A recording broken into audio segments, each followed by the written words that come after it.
Good morning, everybody. It's Wednesday, October 8th. Welcome to the Inside Edge. Next year, Steve Fulop will cross the Hudson River, perhaps forever, as he prepares to take on a much bigger role on an exponentially larger stage. After 20 years in local office, the last 12 as mayor of Jersey City, Fulop will become the president and CEO of the Partnership for New York City. He'll head an influential coalition of the city's most powerful business leaders who have, over the last 50 years, stepped up and had influence over economic development and job creation in partnership with city officials and labor unions and nonprofits. And in addition to an operation that supports civic policy programs, Fulop will have access to a nonprofit with assets of over $175 million. They fund early stage companies to boost New York's economy. So Fulop goes from being a local politician in Hudson County to an immediate power player in the largest city in America.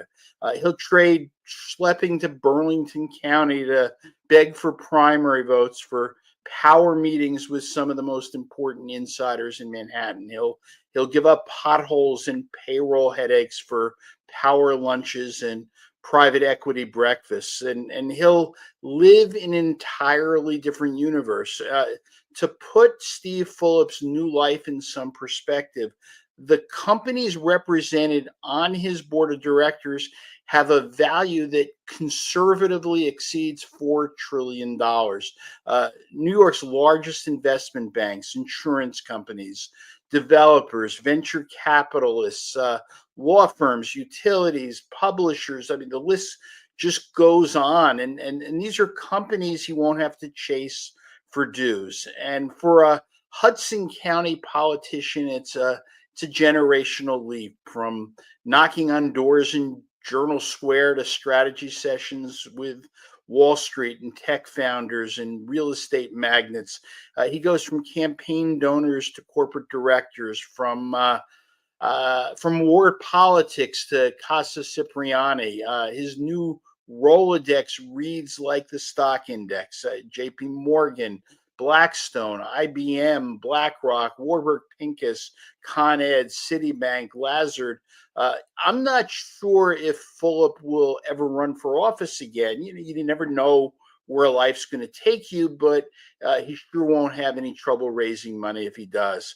And Fulop ought to get some points for his self-awareness, for knowing that it's time to move on. He's 47 and he's starting his fifth career, a deli worker, Goldman Sachs, Marine, mayor, now Manhattan power broker. Not a bad evolution for someone who once had to worry about snowplow routes. And there's a lesson for New Jersey politicos. Sometimes losing an election deals you a winning hand. And now Fulop will need to move to New York City. That's not incredibly unusual. Bill Bradley and John Corzine live there now.